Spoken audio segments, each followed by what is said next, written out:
Petrol diesel ದರ ಏರಿಕೆಯ ಬೆನ್ನಿಗೆ ದೇಶದಲ್ಲಿ ರಸಗೊಬ್ಬರದ ದರವೂ ಕೂಡ ಏರಿಕೆಯಾಗಿದೆ. ರೈತ ಸಮುದಾಯಕ್ಕೆ ಇದರಿಂದಾಗಿ ದೊಡ್ಡ ಮಟ್ಟದ ಸಮಸ್ಯೆ. ಮಧ್ಯಪ್ರಾಚ್ಯ ಯುದ್ಧದ ಎಫೆಕ್ಟ್ ಇದು ಕೂಡ. 1400 ರೂಪಾಯಿ ಇದ್ದಿದ್ದು 2200 ರೂಪಾಯಿಗೆ ಏರಿಕೆಯಾಗಿದೆ. 800 ರೂಪಾಯಿ ಪ್ರತಿ ಕ್ವಿಂಟಲ್ಗೆ ಏರಿಕೆಯಾಗಿರೋದು. ಕಾಂಪ್ಲೆಕ್ಸ್ ಮತ್ತು ಪೊಟ್ಯಾಶ್ ರಸಗೊಬ್ಬರಗಳ ದರ ದೊಡ್ಡ ಮಟ್ಟದಲ್ಲಿ ಏರಿಕೆಯಾಗಿದೆ. ಜೊತೆಗೆ ರಸಗೊಬ್ಬರದ ಅಭಾವ ಕೂಡ ಇದೆ. ಕೇಂದ್ರ ಸರ್ಕಾರ ನಿಯಮಗಳನ್ನು ಮಾಡಿದೆ. ಇಂತಿಷ್ಟು ಕೃಷಿ ಭೂಮಿ ಇದ್ದವರಿಗೆ ಇಷ್ಟು ಮಾತ್ರ ಅನ್ನೋ ನಿಯಮವನ್ನ ಕೂಡ ಮಾಡಿದೆ. ರೈತರ RTC ಪರಿಗಣಿಸಿ, ನಂಬರ್ ಅನ್ನು ಪರಿಗಣಿಸಿ, ಒಬ್ಬರಿಗೆ ಎಷ್ಟು ರಸಗೊಬ್ಬರ ಕೊಡೋದಕ್ಕೆ ಸಾಧ್ಯ ಅನ್ನೋದನ್ನ ಫಿಕ್ಸ್ ಮಾಡಲಾಗಿದೆ. ಅಂದ್ರೆ ಇಷ್ಟು ಎಕರೆಗೆ ಇಷ್ಟು ಅಂತ. ಒಂದು ಕಡೆ ರಸಗೊಬ್ಬರದ ಕೊರತೆ, ಮತ್ತೊಂದು ಕಡೆ ದರ ಏರಿಕೆ. ಮುಂಗಾರು ಬರ್ತಾ ಇದೆ, ಮಾನ್ಸೂನ್ ಕಾಲಿಡ್ತಾ ಇದೆ. ಈ ಮಧ್ಯೆ ರಸಗೊಬ್ಬರದ ಸಮಸ್ಯೆ ಮತ್ತು ದರ ಏರಿಕೆಯ ಬಿಸಿ ರೈತರಿಗೆ ತಡ್ತಾ ಇರೋದು.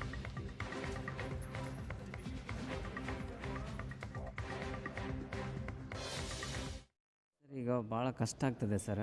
ದಿನದಿಂದ ದಿನಕ್ಕೆ MRP ಜಾಸ್ತಿ ಆಗ್ತದೆ. ರೈತರಿಗೆ ಕನ್ವಿನ್ಸ್ ಮಾಡೋದು ಭಾಳ ಕಷ್ಟ ಆಗ್ತದೆ. ಯಾಕೆಂದರೆ ನಿನ್ನೆ ಒಂದು ರೇಟ್ ಕೊಟ್ಟಿದ್ದೀರಿ, ಇವತ್ತೊಂದು ರೇಟ್ ಕೊಡ್ತಾ ಇದ್ದೀರಿ ಅಂತ ಇದ್ದಾರೆ. ಹಾಗಾಗಿ ಭಾಳ ಕಷ್ಟ ಆಗ್ತದೆ ಸರ್. ಇದು ಎಲ್ಲಿ ಸ್ಟೇಬಲ್ ನಿಲ್ತಾನೆ ಇಲ್ಲ ಸರ್, ಕಾಂಪ್ಲೆಕ್ಸ್ದು ಮತ್ತು ಪೊಟ್ಯಾಶ್. ಕಾಂಪ್ಲೆಕ್ಸ್ ದರ ಈ ಮುಂಚೆ ಏನಿತ್ತು, ಈಗ ಏನಾಗಿದೆ ಸರ್? ಈಗ ಈ ಮುಂಚೆ ಕಾಂಪ್ಲೆಕ್ಸ್ 1350 ಸ್ಟಾರ್ಟ್ ಆಗಿತ್ತು. ಒಂದು ಸ್ವಲ್ಪ ಹಂತದಲ್ಲಿ 1450 ಆಯಿತು. ಈಗ 1575 ಮಾರಿದ್ದೀವಿ ಸರ್ ಮೊನ್ನೆ. ಇವಾಗ ಬರ್ತಾ ಇರೋದು 1775. ಈ ಹೊಸ ರೇಟ್ 2200 ಸರ್ ಫೈನಲ್ ಆಗಿ ನಿಂತಿದೆ. ಅಂದರೆ 800ರಿಂದ 900 ರೂಪಾಯಿ ಜಾಸ್ತಿ ಆಗ್ತದೆ ಸರ್.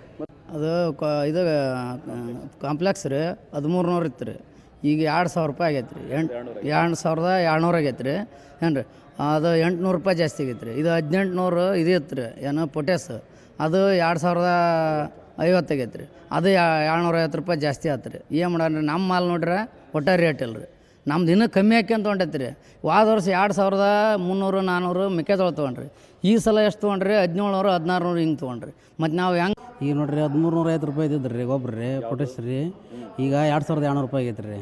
ಇನ್ನೊಂದು ಐತಲ್ಲ ರೀ ಗೊಬ್ಬರ ರೀ, ಅದು 1400 ಇದ್ದಿದ್ದು ರೀ, 1800 ರೂಪಾಯಿ ಹೇಳ್ತಾರೆ ರೀ. ಕೊಪ್ಪಳ ತುಂಬ ಉಷ್ಟಾಡಿ ಕೇಳ್ಕೊಂತ ಬಂದ್ರಿ ರೀ. ಒಟ್ಟ ಕಮ್ಮಿ ಅಲ್ಲ ರೀ, 1400 ರೂಪಾಯಿ ಒಟ್ಟ ಎಲ್ಲ ರೀ. 1850 ರೂಪಾಯಿಂದ ಚಲೋ ರೀ. ಅದು ಲಿಂಕ್ ತೊಗೋಬೇಕಂತಾರೆ ರೀ, ಹಂಗೆ ಕೊಡಲ್ಲ ಅಂತಾರೆ ರೀ. ಈಗ ಮಳೆ ಸಂಪೂರ್ಣ ಆಗೈತೆ ರೀ, ಇಲ್ಲಿ ಮಳೆ ರೀ. ಆದ್ರೆ ಬಿತ್ತಕ್ಕೆ ಗೊಬ್ಬರ ಬೇಕಾಗೈತೆ ರೀ. ಈಗ ಆಲ್ರೆಡಿ ಬಿತ್ತನೆ ಚಲೋ ಆಗ್ಯಾವ್ರಿ ರೀ. ಆದ್ರೆ ಗೊಬ್ಬರ ಇಲ್ಲದಕ್ಕೆ ಅಳ್ದಾಡಕಂತೀವಿ ರೀ. ಇದು ಇದ್ದ ಸಂಬಂಧ ಗೊಬ್ಬರ ಶಾರ್ಟೇಜ್ ಐತಿ ಅಂತ ಹೇಳ್ತಾರೆ ರೀ. ನಮಗೆ ಬೇಕಾದ ಕರೆ ಗುಳಿಗೆ ಬೇಕು ರೀ, ಈ ಬಿಳೆ ಗುಳಿಗೆ ಐತಿ ಅಂತಾರೆ ರೀ. ಅದು ನೋಡಿದ್ರೆ ನಮಗೆ ಸೆಟ್ ಆಗಲ್ಲ ರೀ ಅದು.